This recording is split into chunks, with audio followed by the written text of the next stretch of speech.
like a giggle. I It's get it. great. It's great. I love it. I love the balloon. Speaking of which, we're live, if blurry now. Hello, everybody. Welcome to Agency Accelerator. I'm Trevor. And I'm Tom. This is Agency Accelerator, where we talk about how to launch your agency and scale it. Quickly. Because we're accelerating it, you see. If you have an agency that's doing less than $1 million a year, good news. We're in the trenches growing our business right through that size too. So if you want to follow along and join us on our journey growing our agencies over $1 million, this is going to be the channel that you want to follow along, because we're giving out all our best tips and we're not holding back at all. And today we're going to be talking about the end of the year, wrapping up and sort of preparing for next year. And, how Yeah. do we do it? And maybe you can join us and we can be helpful for you too. Maybe you can learn something too. This is famously, at least to me in the agency world, between Thanksgiving and the New Year's, nothing happens. Right? Nobody's buying a new contract. No one is kicking off a new thing. Everybody is just like, well, we'll see you in the new year. And you're like, Mm-hmm. so, but that's not actually a bad thing, because that means you have time to think about both what you did this year, good and bad, and what you do next year to make it even better. So one of the things that I do and wanted to share with you today, Trevor, is just the way that you even structure your reflection for the year, right? Yeah. And for me, I've adopted this structure from a group called EO, Entrepreneurs Organization, just breaking up the way that you think about your life really into professionally, personally, and your at-home family. And being able to sort of wear one of those lenses and just making a simple bullet list, right? What were some really great things that happened? What were some things that maybe weren't so great that happened? And being aware of the trade-offs that you're making as you go from, yay, you know what? I went from 8 a.m. to 8 p.m. working on my laptop today and didn't get to see my family very much. How often are you doing that? Right. And what kind of effect does that have for your own mental health personally as you try to recharge and come back to, the office to do whatever it is you need to do? So this is a really great time to do that type of reflection and just making a list, simple list, getting it out of your head and onto paper or onto a digital medium, right? To be able to reflect honestly with yourself, to just see how satisfied you were with your own balancing of your personal life, your professional life, and your family. Because a lot of times when entrepreneurs run out of gas, it's because they're not paying attention to one of those things. Right. And it's usually not professionally. Usually that can take over, the pie a little bit. But when you're reflecting over yourself, like, are you going to the gym? Are you eating right? Are you, giving your full time and attention to, your spouse or your kids? These are the types of things that now is a great time to reflect on. Yeah. And when you're building out, I mean, your business goals and objectives, your personal ones, your family ones, it's also good to solicit input from people, particularly people who are affected by each of those parts, right? Your personal one might just be you on a piece of paper, but business ones and family ones, I would recommend against saying, great, I've set objectives for the year and I was real happy with how family life went, so we're good, right? Involve the rest of your family. Even like I would note now, my son is 8, and I'm starting to get him involved in some of this stuff and saying, hey, look, we try and figure out what we're doing big every year. How's this year going versus how you thought last year went, right? And in his case, he's had some definite big benefits that have come his way over the last year. He's a much happier child than he was a year ago. The 4-year-olds I can't do much with, right? They will try to eat the pencil. Probably not. They're older than that, but they're not big on planning yet. But I do like get people involved, right? Don't just do it yourself if you can. And I think now is the time of the year to have those honest conversations, right? And have the time to reflect. I think everyone's sort of in a mode, right? Here we are, the day before Thanksgiving, right? Sort of in a mode giving thanks in grounding in that type of gratitude that you might have for yourself, your circumstance. A lot has happened in the world this year, so reflecting a little bit and just paying attention to the little things that you were able to be a part of or happen to you, will have those ripple effects into next year. How much can you recharge, and can you be able to dig deep in the way that you think and have processed everything that's gone on this year, to be able to come back refreshed, and to be able to be honest with yourself, to perform at your personal best, right? The game is you against you. It's not you against whoever you can find on the internet who happens to be successful, right? I'm sure all of us submitted our job application to OpenAI last week, but unfortunately, right, their decision has been made. I didn't. I think maybe I was in a rare moment for me of self honesty. I went, I wouldn't be good at that. So, well, that's okay too, right? I mean, that's very okay. I mean, I think we all know how that story ended, but we were never really in the running anyway. I guess not. I like to pretend sometimes, but probably not. Probably not. No, it's I do think one way I like to tackle this, and this came from my agency coach actually, is look at this, not just have a bullet list, right? Think about what you accomplished, what you wish to accomplish. And of course, we should all be, everyone listening here, you should be setting goals for yourself for the end of next year now. Not so much so that because you must hit them, but what you don't measure, you can't improve. And those goals shouldn't just be revenue, although revenue is probably one of them. Should be a lot more than that. I remember 4 years ago, I sat down and said, look, I want to make $150,000 a year working 30 hours a week. And I've done okay at the number goal, but done a real bad job at the hours goal. I'm probably at still 60, so I'm still double that number. Not where I want to be there, right? But it's also, I mentioned to my wife how I was like, maybe if I get all the systems working well enough here in Crowd Tamers, I'll just, I'll do 10 or 15 hours a week. She's like, no, you won't. Don't lie. You are bad at not working. You see something and you hop in. You don't wait for someone else to fix it. And I'm like, okay, that's actually fair, right? It's the founder mentality. Is I'm not willing to go, that's not my job. So, okay, whatever. You set those goals, but then you also look at, okay, as I'm looking towards my goals, I'm old. A really old model for evaluating a strategic possibility is the SWOT model: strength, weakness, opportunity, threat. And if you've been to biz school, you see it for evaluating a new market, or you see it for evaluating a new business opportunity or a campaign or any of these things. I like to use it to evaluate me this last year, strengths and weaknesses, and then opportunities and threats. My hands are off camera. Opportunities and threats for next year, right? So like I know strengths, what I'm good at, and the productization I've done with Crowd Tamers and the systemization I've done are a strength of mine and pretty rare in the market. Weakness, I don't like rote work. So, my accountant despairs every time we talk because looking at every line item that my credit card bill hit and matching it up to what it was is not something I will ever do. And so, like, that's a weakness, right? And then as you're looking at weaknesses, some weaknesses are opportunities for improvement of yourself, and some weaknesses are opportunities for you to find someone else to improve. You'll hire an accountant, in my case.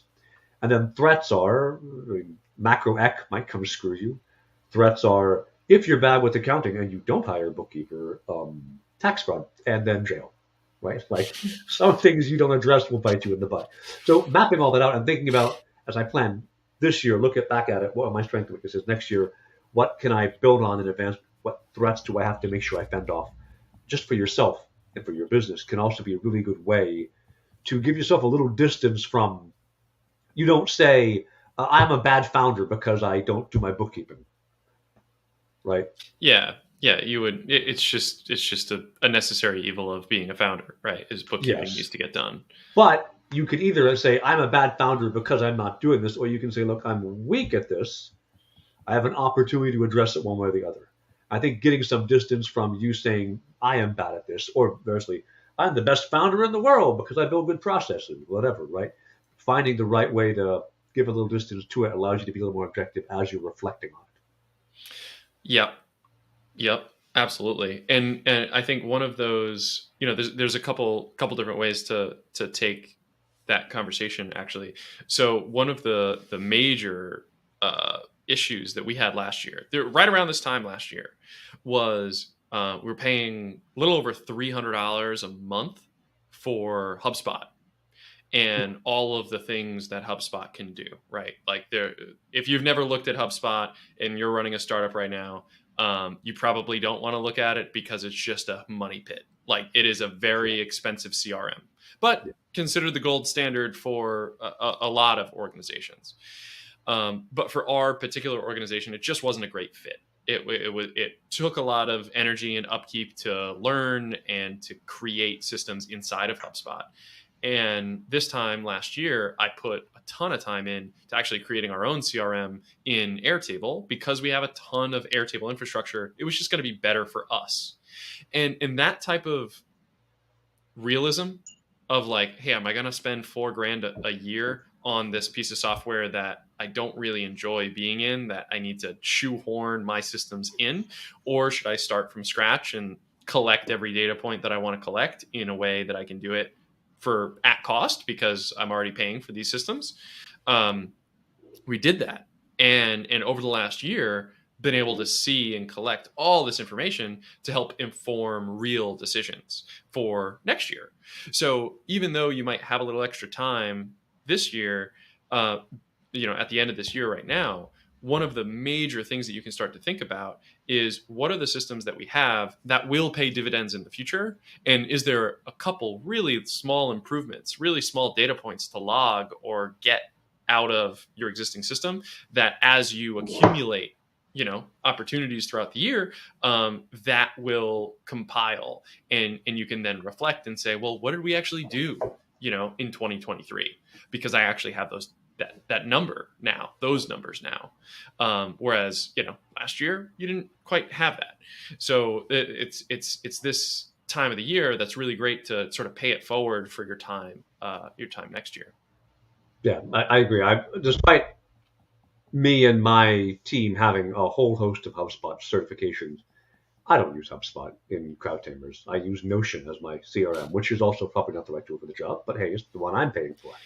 But it's got to work for you, right? Like Yeah. that's the thing, is there's way too much emphasis on a tool being objectively right, as Mhm. opposed to, well, in my organization, the way that we do it, the way that this happens, like just do, if it's getting used, it's getting updated, it's reliable, it's trustworthy, that's the right information, that's the right tool. It doesn't matter what the logo is. It matters that you're using a system effectively and it's helping you achieve more, right? That's the important part.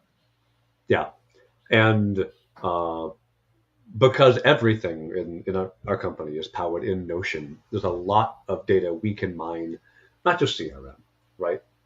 Client delivery, how many revisions were there? How much output are we seeing from team members? All this kind of stuff. You can grab from Notion and look at and analyze and see, hey, I can project as my company grows, right? When do I really need to hire new people Mm-hmm. based off of how much work I can see my team can do and how much time, all these sorts of things. Um, that data collection, as passive as you can, right? You don't want to have to be a thing that you do, is generate data for further analysis. It needs to be you're gathering it as passively as you can so that a year goes by and you go, oh, I wonder what all that data that I collected is going to tell me. And because you were just gathering it, you can say, stuff is surfacing. Right? I've learned new things about my business. And that, whether it's, again, you looking at your own to-do list and seeing how fast you complete it, or, um, client turnaround time, average time working, what the average life cycle of a client is, all this stuff, right? It can be tremendously valuable. So, The other thing that I want to be sure to mention here, and I think we could wrap this up after. I'd be curious your thoughts on this too. Is the beginning of the year is a really great time to look at your recurring meetings. mm, So a lot of times, I'm sure I'm sure you've probably seen this demonstration. You see a professor who takes a bunch of tennis balls, they puts them in a large cylindrical glass ball, and say, "Hey, is the cylinder full?" And they say, students say yes, and then they come in and they have smaller balls or sand, and they pour the sand in, and they say, is the cylinder full? They say yes, and then they pour water in. And it's the exercise of filling the space between the objects inside of this cylinder. And that is exactly what your calendar is like. Whatever milestone meetings, whatever regular cadence meetings you decide to make time for, you will have that on the calendar and you will hold those meetings every week.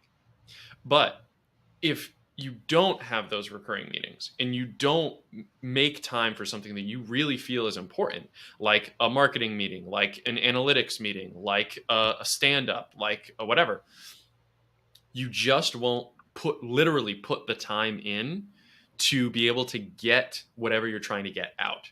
So we're publishing videos every week on YouTube, right? The only way that happens, like this one, is there's weekly time to do it, right? If we don't make time, we don't have a recurring meeting on, it's not going to happen because things come up. In other proverbial pieces of sand or water fill in the gaps of your calendar, and week after week will go by, and you're like, oh, I didn't have time to do that thing. So now's the time to look at your recurring meetings from last year or this year and plan which ones you want to make time for, or add or refine or change the cadence of, right? Any of those recurring meetings for next year. And that's really the framework that you're going to be able to apply to yourself to know that you have enough time to get something done, right? Full stop. If you don't make time for it, you won't do it. And establishing those regular meetings with people that you enjoy spending time with, that you can create or do or extract or learn, whatever those things are, that's where you find the time. You literally make it at the beginning of the year to say, I'm going to make time for this. And now you can have the opportunity to hold yourself accountable for spending that time. But unless it's on the calendar, it's just not going to happen because other things will get in the way. Yeah, that is just like what you don't meter, you can't improve. Mm-hmm. What you don't deliberately build a space for doesn't get done. It doesn't. So you'll have the greatest intentions in the world, but you just won't have the time. Yeah, you'll find. I mean, what was it? A buddy of mine and international bestseller Jonathan Brill has a talk he gives about how every time we improve our productivity, we find something that destroys our productivity, right? We create AI automation, or before that, I guess, we create computer productivity suites, and then we also find TikTok to take all the time away, right? Like no matter how much time you create in your day, we will find things to fill it. And I mean, for many of us, it does become mindless scrolling, right? And most of us don't budget time for look at my glass square of misery and scroll until I feel inadequate. But we find ourselves doing it anyway. It becomes the liquid that fills our days. Yeah. And that's the same. It will just happen again and again and again. And, it's maybe it's making an hour lunch that you don't budge on, right? Maybe it's having a hard stop at 6 p.m. or an early start, stint between 5 and 6 a.m. Right? It could be any of these types of things. But, as we reflect for the year and as you prepare for next year, consider your recurring meetings. That's all I want to say. I think that there's a lot to pull from there. I would also add one piece into this. One of the best recurring meetings I have is a 15-minute meeting at 9 a.m. to do my to-do list. No one's invited. It's just me. But it's when I sit down and do my to-do list for the day. I should probably make it earlier in the day because I start my work day most days at 5:30. But a lot of what I do 5:30 in the morning is the stuff I didn't get done yesterday on my to-do list. And so I can get through that. And then at 9 a.m. when I'm back in the office after getting my kids off to school and everything, I say, great, what's today about? And then it's just, taking that 15 minutes to decide is so much stronger than letting the day happen to you. Huge. Absolutely huge. I've been And trying to so, do that at the end of the day for me, is oh, to really? to just like, hey, I'm closing my laptop now. I need to put all these thoughts down so I can actually close my laptop and go do human things the rest of the night. Mm, Um, and it's a 45-minute meeting for myself at the end of the day between 5:15 and 6 p.m. that says closing up shop. I'm closing up for the day, and I got to get all this stuff out of my head and just put it down and revisit it tomorrow. And it really helps me sleep better, to be honest. That's been a huge relief for me. But I hear gotcha. you. Whatever works for you, right? The It morning is works. great. The afternoon is great. But like the point is that you do it, right? Yeah. And you don't just let the day happen.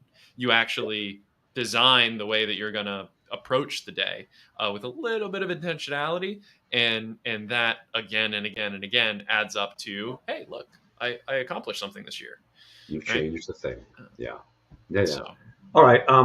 You talked about collecting data. We've talked about um,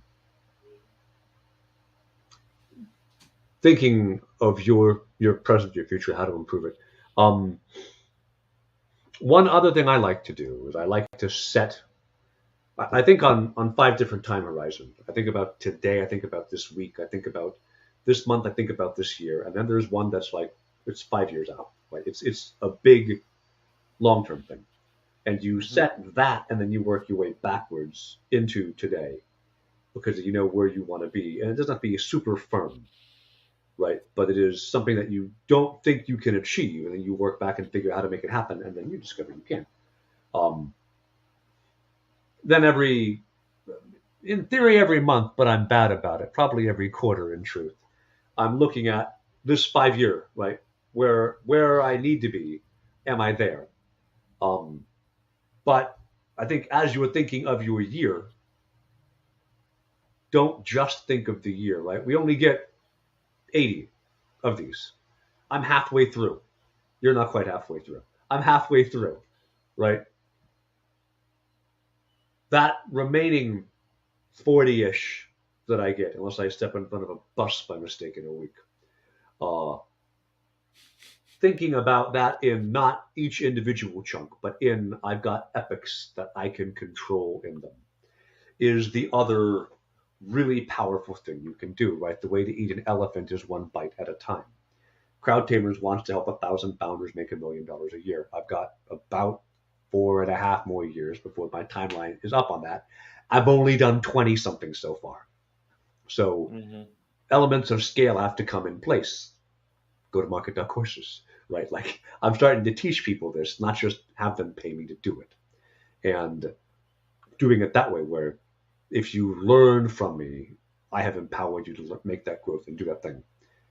That's a big part of how I make that 1,000 happen, right? And I set it was a 7 year goal for me 2 years ago, was make this happen because if I generate $1 billion in good in the world by saying a founder get your business up to $1 million a year of revenue, um, that's a number that sounded impossible to me. So I then started to say, Mm-hmm. well, what are the big pieces that have to happen? And one of them was a course. And this year I made the course, but I didn't really publicize it very well.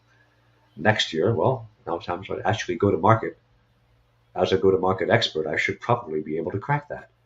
And but like that's the think of not just your year and not just your number or not just hours you're working and all these things. We only have whatever our 80 years is. Um, think of the epochs you can control to a big goal as well. Do you have a big hairy? I know you've got automated way 1 billion hours, right? Yeah, that big goal has been shifting a little bit for us. Part of trying to save 1 billion hours of human attention, and redirect that into mindful work. Um, it's difficult to measure, for Yeah, one, and what the baseline generally is not measured at all, right? When someone's dealing with a crappy process that they're writing everything down on sticky notes, they're typically not saying, oh, and that was 35 minutes and that was 72 minutes, right? You don't have a baseline to begin with. So we've been discussing actually migrating over more to a goal like yours of empowering individuals to achieve X, and that's more along the lines of like a low code engineer goal. And that's the distinction, is like, is this more of a goal for low code engineers or like X-ray as a whole? So we have some dialogue to have internally about that this season, right? We need to talk about that and really hit that 5-year mark. Like, where will we be then, and is that aligned with everything that we're doing now? um, the good news is, everything that we've touched in the year has been very tight and focused in that same direction, but which star we're aiming for isn't quite clear yet. So I think the exercise is going to be figuring out, what is a little out of reach and aiming for that, as opposed out of reach and measurable, as opposed to just trying to save a billion hours of human attention. I think there's more specificity we can add to that, and more direct, named economic benefit to individuals that are impacted, as opposed to, saving people's time, which you'd never really realistically be able to measure, to the millisecond. But I get that. I get that. Okay. Well, I think it wouldn't be a Thanksgiving episode if we didn't at least also toss in, right? I think it is, as a founder, I'm very blurry. I appear to give myself a head wound. There we go. As a founder, we focus on the things that are wrong, right? To the point that drives my wife crazy, because she'll be like, "Hey, how was dinner?" And I'll say it was great, but you could have done X or Y. She's like, "Shut it," right? as she should. As she should. I mean, that's the legitimate response, right? Um, but as a founder, we focus on what needs improving and what is wrong. You don't become a founder if you're not out there to build something that's better than what was. But it's also it's Thanksgiving tomorrow, or Friday. In both of our cases, we're actually having Thanksgiving. Uh, the opportunity to say thank you for something. Uh, what is something you give thanks for, either as owner of X-Ray, or I guess co-founder, I beg your pardon, of X-Ray, um, as an agency senior brain thinker, as a person who services people? What's something you give thanks for this year? One of the things I always try to make time for is to be overly nice or generous to some random person at some point throughout this weekend. Generally, that's something I do take a lot of pride in. Just to, like, those random acts of kindness, I think, go a long way. But more specifically in sort of the X-ray bubble, one is just the team.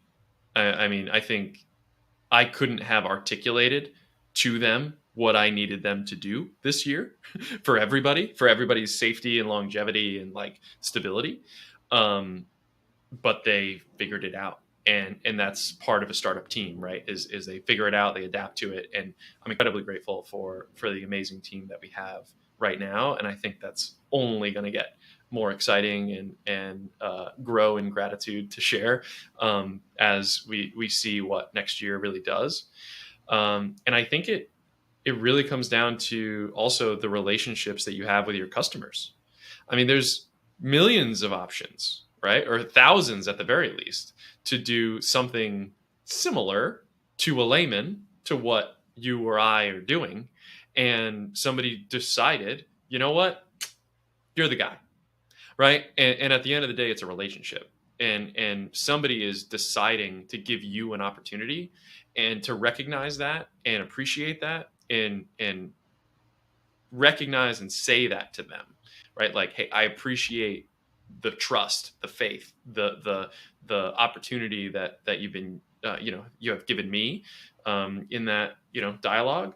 I think that's a really important acknowledgement, because it's a human acknowledgement. It's not a business acknowledgement. It's, you recognize each other as people, and you built that trust and relationship to be able to conduct business. Sure.